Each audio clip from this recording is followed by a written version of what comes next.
समीर बहुत गहरी नींद में था, इसलिए उसकी आंख नहीं खुली। नितिन डर के मारे सो ही नहीं पा रहा था, क्योंकि उसके बगल में ही आर्यन का मृत शरीर रखा हुआ था। लेकिन आर्यन के मृत शरीर से ज्यादा उसे डर किसी और ही बात का था।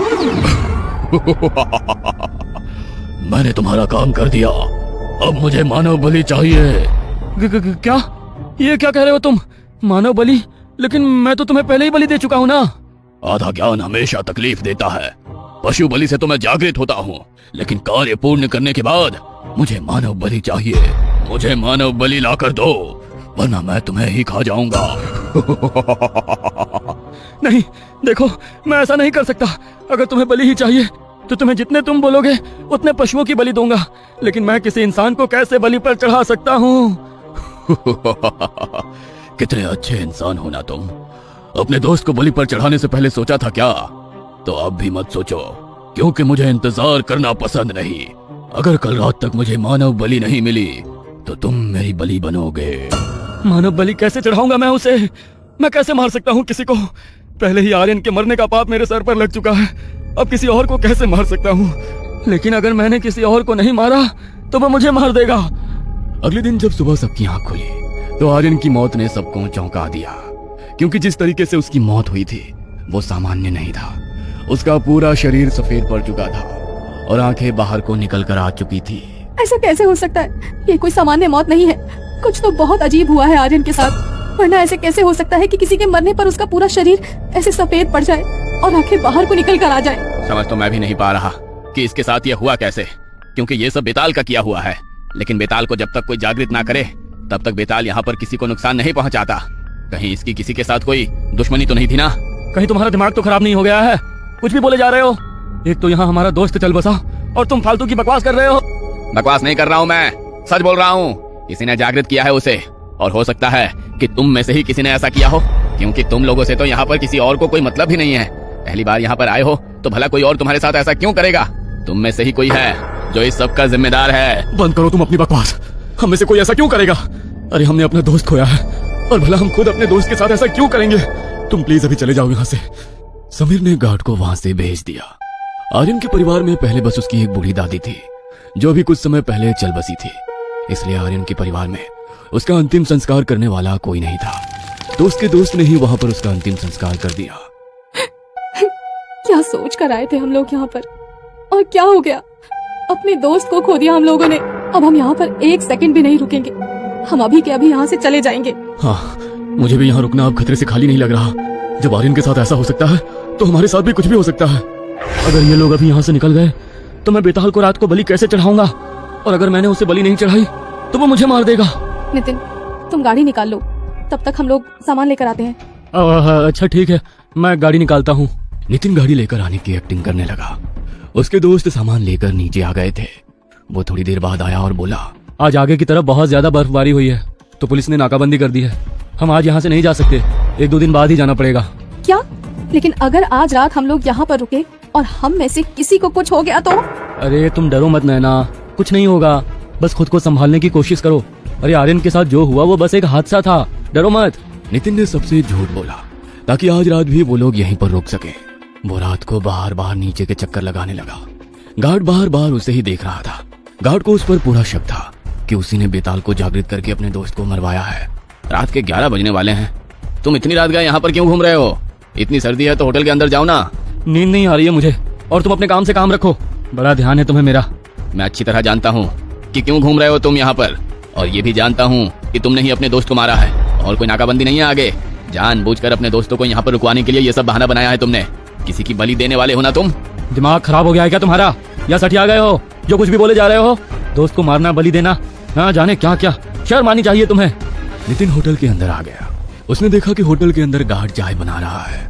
बहुत बकवास कर रहा था ना वो गार्ड, उसी की बलि चढ़ाता हूँ बेताल को, लेकिन कैसे? नितिन वहां छुपकर मौके की तलाश करने लगा, और उसे जैसे ही मौका मिला उसने मौका देखकर चाय के अंदर नींद की दवाई मिला दी। लेकिन तभी वहां काम करने वाला रसोइया वॉशरूम से बाहर आ गया। उसे देखकर नितिन अचानक से हड़बड़ा गया। अरे सर, आप इस समय यहाँ पर क्या कर रहे हो? और रसोई के अंदर तो हमारे अलावा कोई भी नहीं आता जाता है, सब कुछ ठीक तो है ना? अरे हाँ, सब कुछ ठीक है। वो तो मैं रूम सर्विस के लिए कॉल कर रहा था, लेकिन कोई कॉल रिसीव ही नहीं कर रहा था, और मुझे चाय पीने का बहुत मन कर रहा था, तो सोचा यहाँ पर ही आकर देख लेता हूँ, अगर कोई होगा तो चाय पी लूंगा। अच्छा, वैसे मैं अभी चाय बना ही रहा था और देखो चाय बन भी गई। आपके लिए भी एक कप दे देता हूँ। रसोईया ने नितिन को चाय दी। नितिन चाय लेकर वहां से चला गया। उसने वो चाय पी नहीं, क्योंकि उसके अंदर नींद की दवाई मिली हुई थी। वो बस इसी इंतजार में था कि जल्दी से गार्ड वो चाय पिए और गहरी नींद में सो जाए। कुछ देर बाद गार्ड ने चाय पी और चाय पीते ही वो गहरी नींद में सो गया। बहुत बकवास कर रहा था ना सबके सामने। अब इसी की बलि चढ़ाऊंगा बेताल को। 12 बजने में सिर्फ 3 मिनट है मेरे पास। अगर इन 3 मिनट में मैंने इसकी बलि नहीं दी तो मैं ही मारा जाऊंगा। नितिन बाहर गया। गार्ड गहरी नींद में सो चुका था। उसने गार्ड को हिलाकर देखा, लेकिन वो नहीं उठा। उसने आसपास देखा कि वहां कोई है तो नहीं। उसने जल्दी से गार्ड की हथेली पर चीरा लगाया। मुझे जल्दी से इसे बेताल के मंदिर तक ले जाना होगा, भोग लगाना होगा जल्दी से उसे। नितिन ने जल्दी से गार्ड को घसीटना शुरू किया और वो उसे घसीटता हुआ बाहर बेताल के मंदिर तक ले गया। उसने बेताल के सामने गार्ड की बलि चढ़ा दी। उसने जल्दी से अंदर तक जाकर देखा कि कहीं कोई है तो नहीं, लेकिन कोई नहीं था। वो फिर से बाहर बेताल के मंदिर की तरफ आया, लेकिन जब तक वो बाहर आया तब तक तो गार्ड वहां से गायब हो चुका था। वहां पर कुछ था तो सिर्फ उसके शरीर की बची हुई हड्डियां। ये देखकर नितिन की रूह कांप गई, क्योंकि अगर उसने समय पर बेताल को गार्ड की बलि ना चढ़ाई होती तो गार्ड की जगह उसके शरीर की हड्डियों का ढांचा वहां पर होता। अच्छा हुआ मैंने इसकी बलि चढ़ा दी। अब मुझे हमेशा के लिए इस बेताल से छुटकारा मिल गया। कल सुबह होते ही मैं सबके साथ यहाँ से निकल जाऊंगा। मैं अब और यहाँ नहीं रह सकता। अगली सुबह नितिन अपने दोस्तों के साथ वहां से निकलने लगा तो होटल के बाहर लोगों की भीड़ जमा थी। अरे, होटल के बाहर ये लोगों की इतनी भीड़ कैसे जमा है? कुछ हुआ है क्या यहाँ पर? हाँ भैया, कल रात को जरूर किसी ने बेताल को बलि दी है और हमारा सिक्योरिटी गार्ड भी गायब है। लगता है किसी ने उसे ही बेताल को बलि चढ़ा दिया। क्या बेताल बलि? लेकिन ऐसा कैसे हो सकता है? ऐसे कैसे कोई किसी की बलि चढ़ा सकता है? ऐसा हो सकता है साहब, अगर कोई अपनी इच्छा पूरी करवा के बेताल को इंसानी बलि ना चढ़ाए तो बेताल उसी को मार डालता है। पहले आपके दोस्त की जान गई और मुझे तो लगता है आपके दोस्त की जान बेताल ने ही ली है, और जिसने भी ऐसा किया उसी ने अपनी जान बचाने के लिए कल रात को बेताल को मानव बलि चढ़ाई है। क्या? मुझे तो समझ नहीं आ रहा कि यहाँ पर क्या हो रहा है। यहाँ पर अभी 1 सेकंड भी रुकना हमारे लिए खतरे से खाली नहीं है। पहले आर्यन हमसे दूर चला गया और अब गार्ड भी मर चुका है। हमें अभी के अभी यहाँ से निकल जाना चाहिए। हाँ, हम सब चलते हैं। मैं गाड़ी लेकर आता हूँ। नितिन जल्दी से गाड़ी लेकर आया और अपने दोस्तों के साथ वहां से निकल गया। पूरे रास्ते वो लोग इसी बारे में बात करते रहे, लेकिन कोई ये नहीं जानता था कि इस सब के पीछे उनके अपने ही दोस्त का हाथ है।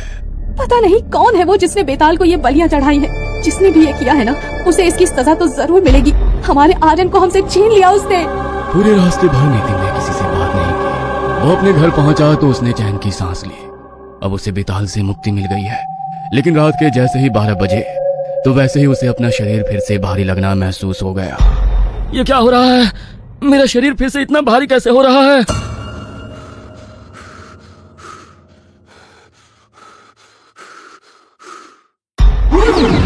वो उसके कमरे में लगे सीलिंग फैन से उल्टा लटका हुआ था और मुस्कुराता हुआ नितिन को ही देख रहा था। मेरी बलि कहाँ है? बलि तो मैं तुम्हें दे चुका हूँ। कल रात को ही तो मैंने तुम्हें गार्ड की बलि दी थी। कहा था ना मैंने, अधूरा ज्ञान बहुत भारी पड़ता है।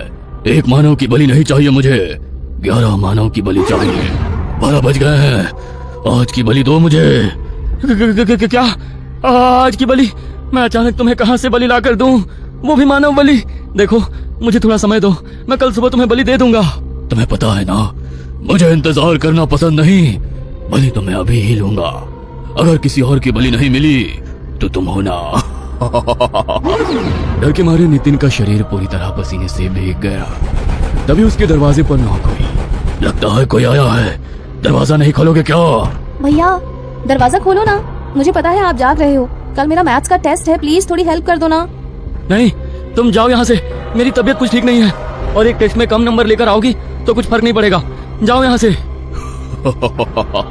अरे, छोटी बहन है तुम्हारी, ऐसा क्यों करते हो? जाओ, जाकर दरवाजा खोलो। तुम्हारी बहन इंतजार कर रही है तुम्हारा। नहीं, देखो प्लीज नहीं, ऐसा सोचना भी मत। वो मेरी बहन है।